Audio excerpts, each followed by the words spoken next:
Welcome to the Wheelbarrow Profits Podcast, where you get multifamily investing made real. Learn from top players in the real estate investment world as they share their secrets with you and discover proven strategies on apartment investing that actually work. To learn more about Wheelbarrow Profits, visit jakeandgino.com, your one-stop shop for everything multifamily. Now to your hosts, Jake and Gino.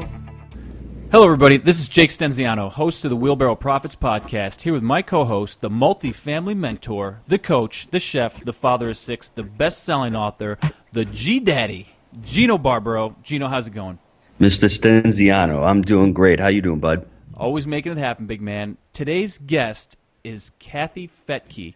Kathy is the CEO of Real Wealth Network and best-selling author of Retire Rich with Rentals. She is an active real estate investor, licensed real estate agent, and former mortgage broker. Kathy specializes in helping people build multi-million-dollar real estate portfolios that generate passive monthly cash flow for life. So without further ado, Kathy, welcome to the show. Thank you. So let's get started. Why don't you tell us a little bit about your background and how you got into real estate?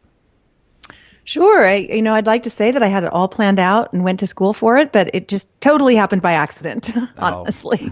I think that's works that way for a lot of us, but. Yeah. I mean, really the original beginning was my dad had bought an apartment in Marin in California.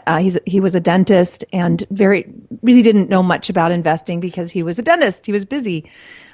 So he owned this apartment, but just a share of it. He was just in a limited partnership.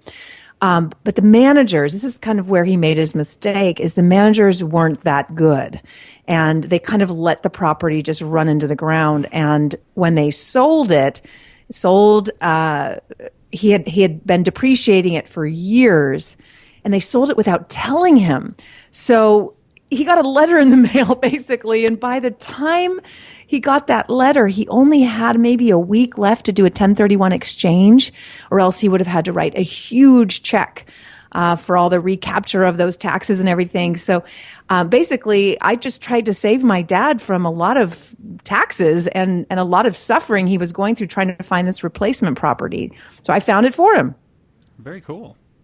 Sounds like we've bought a decent amount of deals from folks that have been in a similar situation where the management was just bad. We've called them mom and pop apartments, and it creates a lot of opportunities for the buyers. But unfortunately, It sounds like your dad was in a little bit of a rough spot there. Well, he was until I found the replacement property, which was a very, very large house. So it was exchanged from an apartment into a house. But I turned that house into a fourplex, and I said, Dad, you're a senior now. You want to retire. Let me just take care of this for you, and then maybe someday I'll inherit it. But I didn't really know the details about all that. But my husband and I had just gotten married, and we thought, this is great. Maybe this will be our way to get into property in the San Francisco Bay Area, which is pretty tough to do otherwise, I bet. Yeah, and so after he did pass away, we inherited that property, and all those back taxes, the capital gains, all that was wiped away because the value of the property stepped up to the market value at that time. So, that's when I first learned the power of, first of all, rental property, because we turned that home into a fourplex. It was a huge house. It had like 6 bedrooms, so it was pretty easy to sort of block off parts of it and, make 4 different units in it. And but that property, because it was in San Francisco, or right outside of San Francisco, went from $540,000 was the purchase price. When we inherited it, it was appraised for $1.8 million. Wow. When was this? What year was this? Well, we bought it in 97, and then by 2007, of course, the peak, 10 years later, things had gone nuts. Now, let's just be honest, it's a roller coaster ride in California, so a couple of years later, it was worth $800 again. But that's really when we learned the power of real estate and market timing as well. Can you talk a little bit more why real estate for you? Because we all have our whys in real estate, but why specifically for you real estate? Well, it was right after that, I would say 2002. My husband was doing really well as a motivational speaker. He was being billed as the next Tony Robbins. He had just gotten a book published by Simon and Schuster, and he was traveling around the U.S. on national TV promoting this book. So everything was great. But then he saw this freckle on his forehead. He got it checked. Turned out it was melanoma. And the doctor misdiagnosed and said, well, the doctor wasn't sure, but he thought he saw that it had moved to the liver. And he told my husband he had 6 months to live. Oh. Now, thankfully, the doctor was wrong and Rich is healthy as ever today. But at the time, we didn't know. So again, just from personal reasons, having a property, an asset that you can rent out for passive income got us through a really tough financial time. Like I said, I turned this house into a fourplex, but when we went through all the medical bills and everything that comes along with cancer, we ended up even renting out more rooms. I ended up finding these students that would rent, 2 or 3 students per room. So we had a house full of people, but I'll tell you what, they paid $600 each and I could put 3 in a room and we were able to get through these tough times. So again, I learned the value of passive income. That's awesome. That sounds like you turned a problem into an opportunity and you think outside the box, which is 2 things that most real estate investors don't do, but you obviously did that on this property. That is awesome. Thank you. That is awesome. What is your investment strategy now today? What do you look for in a deal? Now, once I learned the value of timing the markets. I mean, I'm a cash flow investor for sure. I love cash flow, but you also need to understand economics and market cycles. And if you're going to buy property in the roller coaster markets, then you better know how to get in at the right time and get out at the right time if you plan to sell. So I've become somewhat of a market timing specialist, and so my strategy today is to find emerging markets, areas that aren't on other people's radar, but we believe have a huge upside. So we just follow jobs. And when we see an area like Reno, for example, Reno, Nevada, you've got Tesla who went in there. They're just at the beginning of building this enormous, cutting edge battery factory that's going to be the size of 10 football fields. And the job growth in Reno is ridiculous. I mean, they're going to have 50,000 new jobs over the next 4 or 5 years, and they've only been able to create about 800 new homes every year. It's just not the terrain. It's tough. It's, the mountains. And so it's hard to find the land. So we've been looking for land. We bought land just 20 minutes from the Tesla factory and tied it up, like you said, from a distressed situation, someone who got into a hard money loan and couldn't get out of it and was going to lose the property. So we tied up the property at our network with our investors, and within the day of closing, we got an offer from KB Homes to buy half the land, half of the lots, for more than we paid for the whole thing. That's awesome. What part of the market do you see? I know there's 4 phases. I wrote about the 4 phases as far as recession, expansion, hypersupply, and what 4 phases? What phase do you see the California market in, specifically where you live right now? Specifically where I live, well, our office is located in the San Francisco Bay Area, and it is really tough to tell right now if we've peaked or if the job growth is going to continue in the Silicon Valley. So, we actually bought an apartment right across from Google. We paid top dollar. Our group, we have a group of investors, so we can pick up things together that we couldn't do individually. We were able to get 120 investors to each put in money, and we bought this $150 million apartment across from Google. It sounds nuts, but there is such demand for housing there that it's not the cap rate. The cap rate's 2%. It's ridiculous. But there's enough land on that property, and the city of Mountain View needs more housing and approved this particular apartment for higher density. So we're actually going to double the units there from 200 and something to 500. Oh, that's cool. We're going to put up another building. So depending on what you're doing, if you're going to provide more multifamily in areas where there's big job growth, like of course across the street from Google, I think you can really make it work. But if you're trying to buy and hold real estate, I mean, forget about it. A single family home is not going to cash flow. It may or may not increase in value. So again, if you're going to do land development or bring in more units, affordable living, ideally near job centers in California, you'll probably be okay. But some of the other things people are doing, it's going to be crazy, and I think they're going to hurt themselves. Kathy, how has your investment strategy changed over the, let's say, the last 10 years, even from the Great Recession to now? What have you changed in your business model? Well, back in 2003, so after the whole crisis with my husband and not knowing if he was going to live, I jumped into the mortgage world. I had a radio show. I still do. It's called The Real Wealth Show. It's a podcast now, but it was a radio show then. And I just thought, oh boy, I got to figure out how to make money if my husband is not going to be able to work. I refused to believe he was going to die, but I thought he needs to not work. And so I had to figure out how to make the money, and I had been a stay-at-home mom. So I used the radio show to learn how to build wealth, and I just started interviewing millionaire after millionaire, but self-made millionaire, and find out their secrets to success. And every single one of them had real estate as part of it, either business or real estate. So that's really kind of how I became a mortgage broker back then. Because one of the sponsors I had on that show was a mortgage broker, and he would tell all these stories about how people were getting mortgages and buying assets. And, you know, I'd find out, well, what kind of assets and how are they getting these mortgages? And that became some of the content. So when our listeners found out all the things you can do with leverage, you could borrow money to buy an asset that pays you every month. It's unbelievable. Nothing else does that. So because people were hearing these success stories, our phones just started ringing off the hook for people who wanted mortgages. So my sponsor said, you know what, this has been far more successful than I ever thought. So why don't you get your mortgage license and or your real estate license at the time, and just take some of these calls. And so that was my foray into mortgages. But very early on, I saw, oh boy, we've got a problem here. I can give a mortgage to just about anybody, whether they qualify or not. It's not funny, too easy. But it's yeah.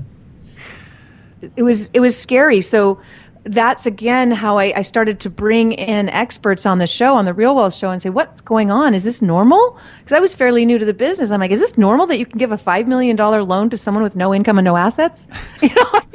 What's wrong here? This is going to be a problem. And so we learned from the experts that I would interview that, yes, it was a problem. Yes, California was in a bubble.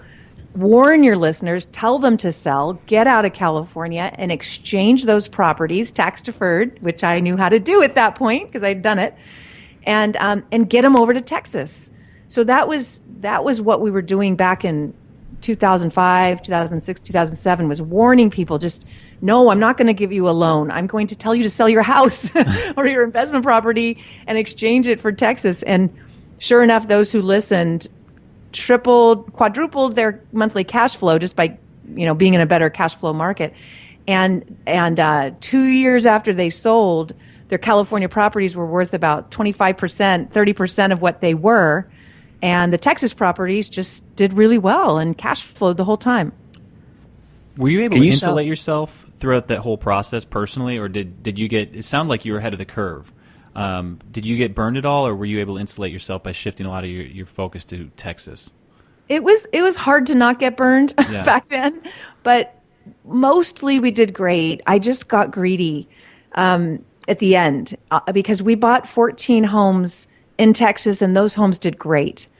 But then we bought a couple in Boise, Idaho, and I broke one of the rules that I was teaching people, which was only buy property, investment property, buy and hold, if it's buy and hold in areas that have huge diversification of employment, enough, job diversity. And Boise, Idaho did not have that, like at all.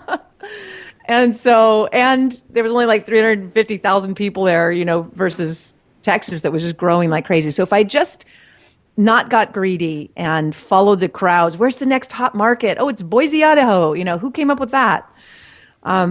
We got hurt in Boise. We bought at the time, I don't know if you guys remember 2005, 2006, there wasn't much inventory. So we were just, one of the things we were doing to help investors was meeting with developers and saying, we want 10% of your inventory and as rental property and these new developments, and that would go to our investors. So, these were new homes that we bought in Boise, even though we were advising our clients to buy in Texas. So should have just followed my own advice. That sounds eerily similar to what's going on in North Dakota, don't you think, with the shale producers? Everyone was jumping on the bandwagon 3 and 4 years ago to run up there, and there's only really one form of employment up there, right? And now once oil crashed, what's going on with the price of those properties up there now? It sounds eerily similar to what you did, It correct? is very similar. It's the same thing. It's my understanding that Williston is still doing all right. People who bought in the kind of the center of all of that is, they're still workers, there's still people that need housing, but it's all these people that kind of bought outside of that in the boonies, thinking people would drive 2 hours to their jobs, because they were driving 6 hours to their jobs. But yeah, it's the people who kind of bought outside of Williston that I think are hurting right now. Wow. Can you speak a little bit about the mortgage industry itself and what the difference between a residential loan in and a commercial loan in is?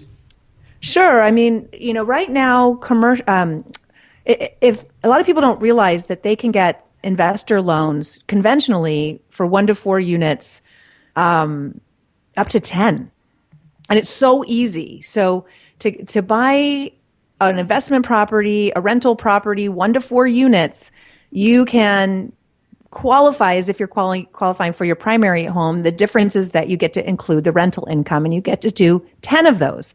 So, conventional financing is fantastic if you can get it. And the interest rates are so incredibly low right now that you can really, really cash flow. But then when you get to those 10, you're done. So it's a great opportunity. Like if somebody were just starting out, I would say, look at the FHA loan options. If you've never bought a home, buy a fourplex, because you can get an FHA loan, put 3.5% down, rent out the other 3 units, and, live in 1 unit. And now you got your first rental property for 3.5% down, and, you get to count the rental income. There's just no excuse for not doing that, Yeah. I have a friend who just did that in California. He bought a beachfront home, a fourplex with an FHA loan. It was $1 million property that he only had to put $35,000 down on, and it cash flows. And he just lives in one of the units. So anyway, conventional is kind of the same process as just applying for a home loan, but you get to include the rental. Gino, it's the Dr. Neshi advice. Yes. What was that? Yeah. This when I was getting started, a doctor that was telling me that I should be investing in real estate always told me to get one of those loans and either get a duplex, a quadplex, or something as my first home. And I never took the advice, and I'm kicking myself that I didn't, because it would have been a great way to start. But I think that's fantastic advice to give people. Well, it's just, people don't realize it because the FHA loans have limits. So, in California, a lot of people don't use them because the home prices are higher than the FHA limits in a lot of cases. But what they don't realize is FHA will go to 4 units. Mm-hmm. And now you're talking, the FHA limit is over $1 million. And now you got some options. It's very exciting. But then, like we were saying before the show, we were talking about people's fear of commercial loans, and they really shouldn't be afraid at all, because it's really, once you get past 4 units, you have to go to commercial lenders who look at the property more than they look at you. They will still look at you. It used to be that they didn't even care, It was just all they cared about was the property and the income it was generating, and they'd lend against that. But today they, in most cases, especially if you're fairly new, they're going to look at you also and your credit and so forth. But once you become a fairly experienced investor owning multi-units, they very possibly will give you a non-recourse loan, in which case they're really just lending against the property, and it doesn't even go on your credit report. And if anything goes wrong, you just hand the property back and it doesn't affect your credit. But you do have to, in most cases, you have to sort of build up to that. What happens once you get up those 10 units as an investor, and you've hit that 10-unit cap? What's the next step for them? If they go conventional, what's the next step? Yeah. What's the next step? Well, if they're just buying 1 to 4 units, there are a lot of lenders out there now. They're coming out of the woodwork who will lend over 10, but it's not conventional. It's not Fannie Mae. It's going to be a little more pricey. And when I say more pricey, I mean, it's still really good. It's like 5, 6, maybe high 6%, that you can go up to 20. And if you're married, this is a technique we tell a lot of people. If you're married and you both work, then you should qualify for loans separately so that you can each qualify for 10. Just don't put each other on the loan. You could put each other on title, but don't put each other on the loan. You would have to put yourselves on title after the loan closes. But we have a lot of our members that we teach how to do that, because if you're buying a $100,000 property, which is generally what we recommend, we like the little, just bread and butter houses, working class homes that people can afford. Your loan is going to be around $80,000. So your loan payment is going to be around $300 or $400. You can qualify for that, and you get to count the rental income. So people are often surprised that they can qualify for these rental properties on their own a lot of times without their spouse's income. And then that can get a family up to 20. But once you do that, there are some lenders that, a lot of these hedge funds that were buying up rental properties, they're lending now, and they'll offer blanket loans. And there's lots of possibilities if you want to still buy the 1 to 4 units. But if you want to get into the bigger stuff, over 5 units, then you go to commercial lending, and that's a lot more flexible. People just don't realize it. Let's say you want to kind of move up and buy 8 units. You'd be surprised that it might actually be easier than conventional. Have you do you teach any of your students about creative financing techniques such as owner financing or any other techniques? We have, and we love owner financing. The only, as far as acquiring the property through owner financing. Mm-hmm. Yeah, I mean, if you can find the deal and it makes sense, we've done it several times. In a market that's hopping like San Francisco, it's going to be harder to find a deal like that because there's enough buyers. But if you're in an area where property's sitting a little bit longer on the market, then you can certainly go and negotiate with the seller, because they might have a really good reason to not want all the money up front, maybe tax reasons, or maybe they want that income. So you often have to teach the seller how it works. But if you can do that, and if you're well educated, then it's a fantastic way to acquire property. We acquired a subdivision that way, actually. It ended up being a pain in the butt, but we did get it that way. Gino likes to call it mailbox money. Yeah. For the seller. Yeah. Sometimes you have to obviously always do your due diligence, and we did do that with a subdivision, only to find out that it was a half built. There was a really good reason why they didn't want to finish it, so we got to do that for them. It was really tough, but yeah, absolutely. Do love seller financing. It's great. Kathy, you seem like your business is burgeoning right now. You're really growing. How have you built your teams, and what advice can you give our listeners for team building? As far as acquisition of properties, or as far as your whole team, as far as acquiring brokers, having mortgage brokers, having accountants, just your whole team, your maintenance staff, your management crew, how do you go about choosing, selecting people, and hiring people? Because that's one of the stumbling blocks that we had early on. We'd have people, and sometimes we'd settle. We'd say, you know what, he'll work out. And I think Jake has done a fantastic job of saying, you know what, we have a mission statement, we have a mantra. They have to fit, they have to abide by what we want, and they have to become part of the team and have that make it happen mentality. How have you done that with your business? That's it. I think when you're new, you kind of settle. I'm going to hire my friend or my family member, or, wow, this person needs a job. That you learn over time that doesn't work. You need to hire specifically because that person is perfect for the job and is perfect for your company. So I agree with you. My husband, who is healthy and happy today, he actually is a very good business coach. So he came in and brought that element to our company, which was, what is our mission? What are our values? Where are we headed? And we hire to that. And we fire to that. And it became really clear that there were a couple of people who had been there with me since the beginning that I was very loyal to, but they had become, I don't know, they weren't welcoming of new people. They didn't like change. I've seen that time and time again. People that maybe were around from the beginning have a real problem with change as the company grows. Yes. And we realized once Rich really helped us define our values that they didn't fit. And it was the hardest thing I've ever had to do because these were friends. They were like family. We had to let them go. And the minute we did, everything changed. Everyone was rowing at the same beat. You know, I mean, have you read Traction? No, but no. I mean, I'm a big fan of that book. It's on scaling your business, and they specifically address that in the book, and it's just a great point that you brought up. I was just making the connection there, but yeah, I mean, I think a lot of what people do in the beginning is they're just not picky enough about who they want to align themselves with. I mean, like take an example of my daughter who's 23 and she's like, I'm going to start a business with, my friend. I'm like, oh boy, honey, please hire, don't partner. She'll figure it out. Let her take her lumps.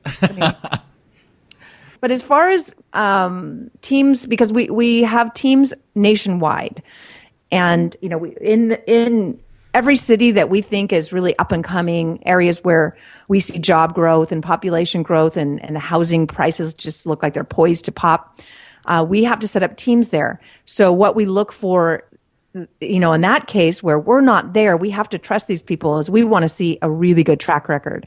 We want to see that they have, proven themselves over and over again. We're not going to just start with a new company. We want to know that they really understand the market, that they've acquired homes, that they've managed them, they have a track record, they have happy clients, contractors that they can manage. That is what we look for in the different markets. Do you call references? Oh, yeah. Yeah. Absolutely. We didn't do that so much in the beginning. We've made it a habit that we're starting to do that much more now and take it seriously. We are so strict about who we work with. We actually hired a guy who is a black belt, Six Sigma black belt. He is a systems guy through and through. And if we're going to work with anyone, because now I represent investors. One of the questions you talked about is how you get financing. One of the ways you can get financing is raising it from investors, people who want you to do the work and they'll put up the money. And that's really what we do now. And so we can't be wrong. We are representing too many people. So now this guy, Tim, our Six Sigma black belt, pit bull, he runs background checks, criminal checks. He, absolutely we check references because I cannot tell you how many frauds there are in the real estate business. It's unbelievable. People will look you in the eye and tell you one thing, and they are absolutely lying.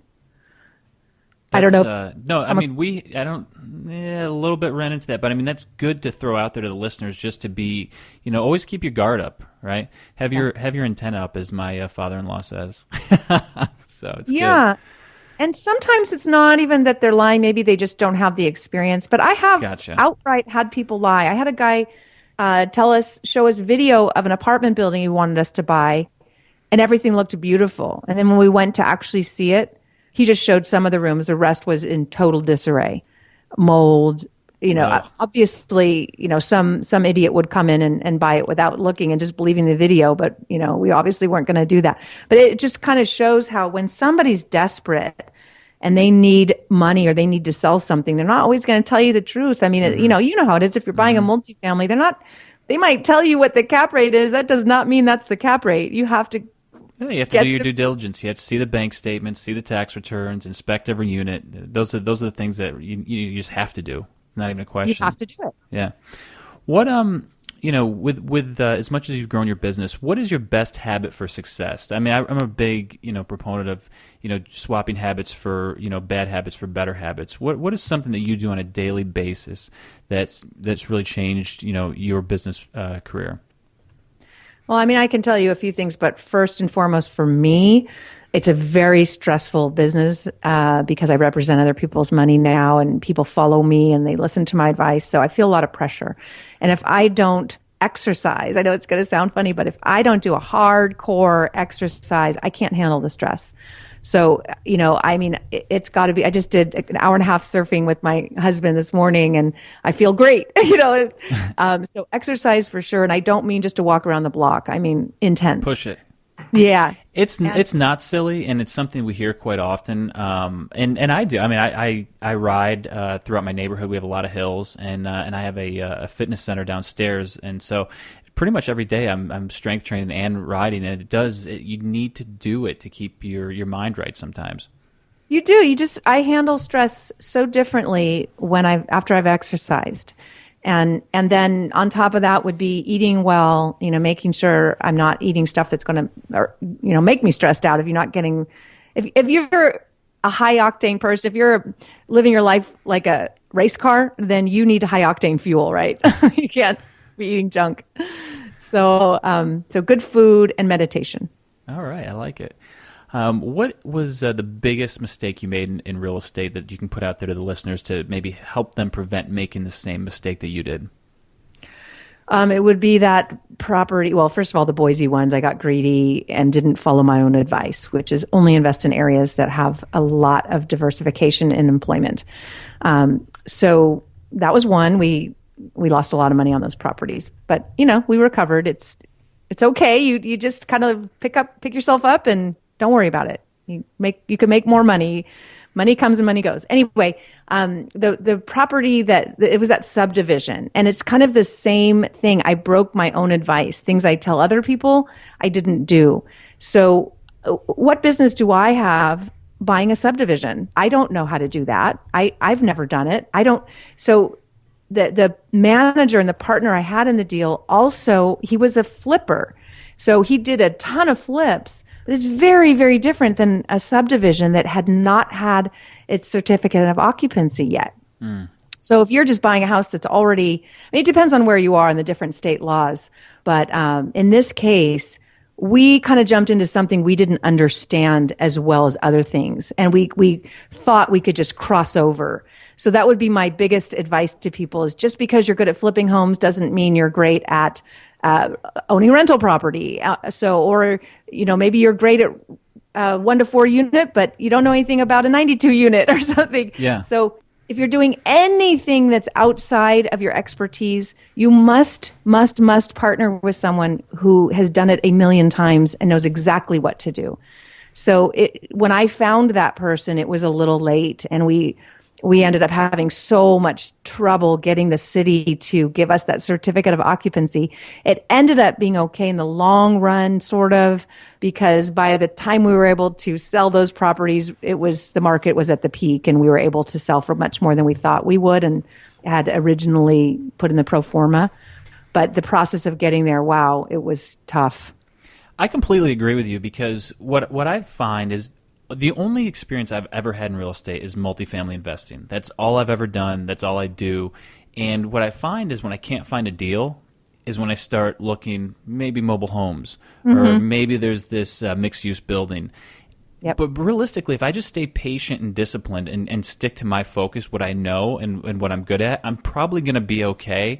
It's when you start drifting outside of your niche where you do need to pull maybe somebody else or some further education, and that's why I'm kind of comfortable staying in our niche, which is just multifamily investing. And I'm here to pull him back in. That's what my job. Oh, every time I try to step out, he pulls me back in. What are you doing? You're killing me. Kathy, you described the entrepreneurial disease. That's exactly right. The definition of an entrepreneur is to make enough money to pay off your mistakes, and just to jump the gun, just to jump into anything and try it. And there are great things to it, because Jake and I do that, but there's also drawbacks to it. So I think your advice is spot on. Get somebody to learn, and if not, get an education, cut the learning curve, and become an expert yourself before you go in and put tons of money down on a property. Start small, make small mistakes, and then from there, if you want to continue and you like that niche, continue. Or just, a lot of people are afraid to give away the profits, but let's say you find what you think is a great deal. Let's say one of your listeners finds an apartment that they don't know anything about apartments, but they think it's a good deal. They bring it to you. You say, oh yeah, this is a really good deal. Let's split or whatever, however you would arrange that. That person isn't technically going to make as much profit if they'd done it themselves, but in reality, they're probably going to make a whole lot more than if they did it themselves, because they'd probably screw it up. Yep. So partner. I mean, here I'm telling you, we bought $150 million property that we're going to double the units there. I don't know how to do that. I'm not a developer, but guess what? I partnered with someone who's done it for 40 years. So I have no worries. But I would, I would screw it up for sure if I tried to do it. Without having somebody that has the expertise to do it completely. Yeah. Gotcha. But Kathy, at the same time, you have a value component to it because you've already done the multifamily, so you're bringing value to value. So as a partner, you have a value, whether it's bringing capital or there's bringing your expertise, and your partner has value because he's done that end of it also, correct? Yes, exactly. Okay. Everybody needs to bring something to the table. That's right. What's your favorite investing book on real estate that you would like to share with the folks? This one isn't necessarily on real estate, but The Science of Getting Rich was a fabulous book. Yeah, I loved that book. It really shifted for me, my wealth consciousness where, I had to get over the religious beliefs I maybe had growing up that it wasn't okay to have money. And that shifted it for me where I could really see that for me to be successful means I can really help a lot more people and I can make a bigger difference. All right, Gino, give us Cliff Notes on it. This guy's read every book. There's a thinking stuff from which all things are made, and in its original state, permeates, penetrates, and fills into spaces of the universe. I mean, I love all his quotes in there.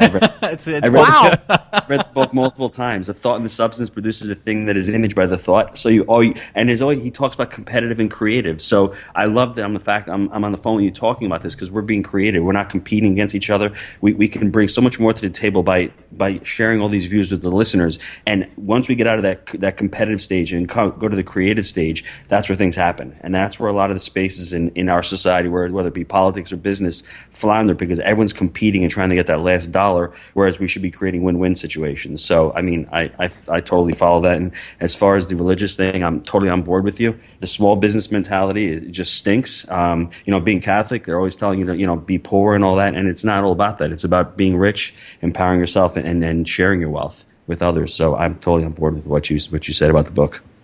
Gino Barbaro, ladies and gentlemen. That was amazing. I can't believe it. Wow. Yeah, I like to read. So, did you have that in front of you, or no? Is that just coming out of your head? No, it's I do some type of incantations every day. Tony Robbins, a couple of his incantations, and it's all about just trying to anchor myself and my physiology and trying to get into the right space, into the right mood. And we always, at least me, I always.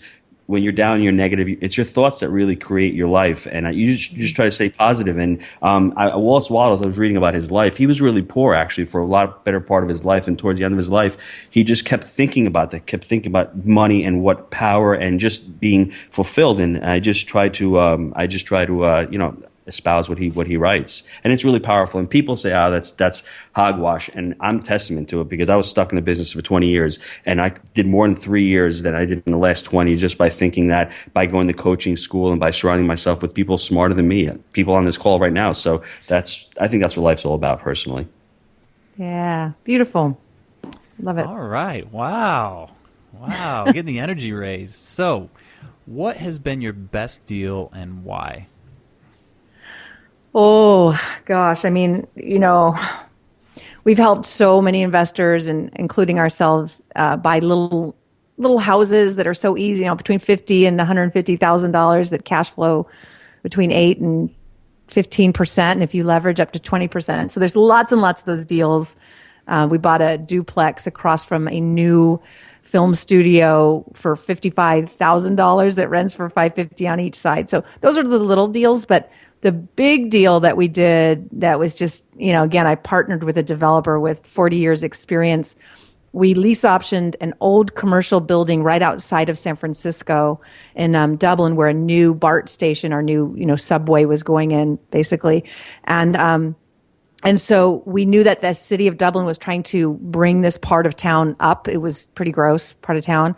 And so, but as a lot of times the locals don't know what's happening. So this owner of this commercial building didn't know that the city was planning on making this area the new downtown, didn't apparently realize that this new BART system was coming in that would take you into San Francisco in 20 minutes downtown, no parking, just jump on the train, walking distance. He just didn't see it. So we were able to lease option a $10 million commercial building for $1.2 million. I raised it. I had one event where I gathered people, and I mean, they were sneaking to the back of the room to sign up. So by the end of the event, it was sold out, and those who didn't sneak didn't get in the project. So they were really mad. It was sold out. I mean, all we had to raise was $1.2 million. It was crazy. Tied this thing up for 2 years. I just had to make a few lease, the option payments, and then in the process, we tore down that commercial building and re-entitled the land for residential, which is what we knew the city wanted. And we thought we would get $14 million from a builder for those lots.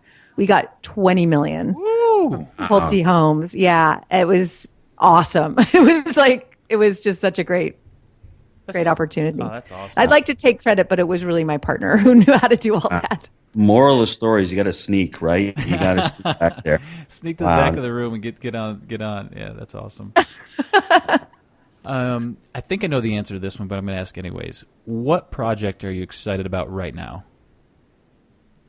Oh, you think you know? Oh gosh, let me see. Well, I thought the development of the stuff across from Google sounded pretty cool, but I figured to throw it out there anyways.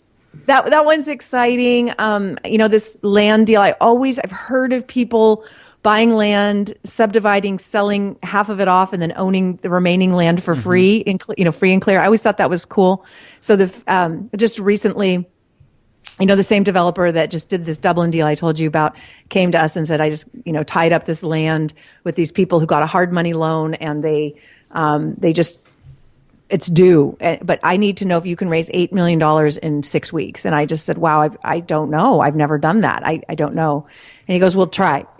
So we did a couple of events, a couple of webinars, just basically when you raise money like that, you actually, the way that we filed it, we can't even talk about it. We can't even market it. So you can only talk to people So I don't know if I can raise $8 million, but we did it. And we did it in that 6 week period and tied up that land. And like I said, the day of closing, KB Homes came and bought less than half the lots for more than we paid. So we're going to now have the money to do all the entitlements. We don't have to raise any more money. We don't have to get a loan. It's just a really, really cool project. And that the demand for housing in Reno is just, like I said, it's insane. So there's that. Wow. But I'm also meeting with a developer today to acquire land in Costa Rica for this really cool resort center there. So I'm excited about that too. Nice little business travel going down. Check it out. Leisure, for sure. Leisure and business. You're making me feel like this boring, old, stodgy buy and hold guy. You're wheeling and dealing all this this fun stuff, and I'm just sitting here buying apartments. It's okay though. Buy and hold is so much better. I am a little jealous. 100% I want to go to Costa Rica. Buy and hold. See, the thing is, these investors, the deal comes and goes. It's like. Yeah. So I'm not going to say it wasn't good. Like on that Dublin one, they made 40% IRR. It was great. But after now what? You're just going to do another deal? Taxed. Yeah. Yeah, you're going to get taxed. No. If I could find, I'm just not good at multifamily like you guys are. But if I could find deals, I think it's the way to go. Then you do whatever you want with your time. You don't have to work. I like doing deals though, and it sounds like fun. So it is fun. It's cool. It's I fun. really enjoyed doing the deals. So let's let the listeners know how they can get a hold of you, where they can get a hold of you, and let's hear a little more about your book. Sure. Real Wealth Network is our group, and you just can join for free. And then that way you'll have access to the market data on the different areas where we think jobs are going and we know jobs are going and population growth is happening. And yet the real estate market doesn't, the local market just doesn't even know what's happening to their area. So, we can make offers and they'll accept them because they don't know what's coming. So realwealthnetwork.com is where you can sign up for free. And then my book is Retire Rich with Rentals. And you can get that on Amazon. See, I'm a big buy and hold person. Okay, cool. And then The Real Wealth Show is my podcast. Very cool. I took some notes as we were going because I was really impressed with some of the things you were saying. I really am just shocked that your first experience in real estate was doing a 1031. I thought that was so cool, helping Dad out. That was really neat. excited that you got the place across from Google, and you're going to be doubling the unit count for the multifamily over there. I hope that works out really well for you. That should be really exciting going forward. And I totally agree with the exercise stuff that you said about reducing your stress and getting out there, because it's going to make you a healthier person. Hopefully, you're going to live longer as well. So there's multiple benefits there.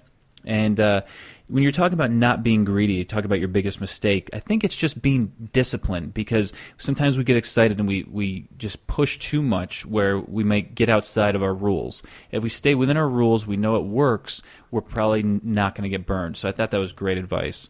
And I have not read The Science of Getting Rich. I got Cliff Notes Barber over there, so maybe I'll just ask him about it, or maybe I'll read it myself. But that was pretty cool. And just congratulations on that Dublin deal. That was very intricate, and you did some creative stuff there, so that was really, really neat. Really, really impressed with everything you've done. It's been great having you on the show. Thank you so much. You guys are great. I'm blown away. Especially Cliff Notes, man. My daughter would love to call you for AP testing.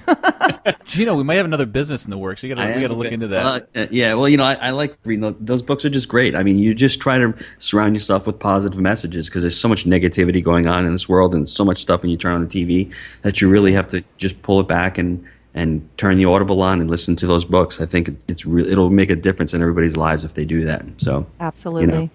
Yep. Kathy, thanks for being on the show. I mean, for me, it was really enlightening. I love the path that you're on. I love the positive energy that you give out, and just thanks again for your time.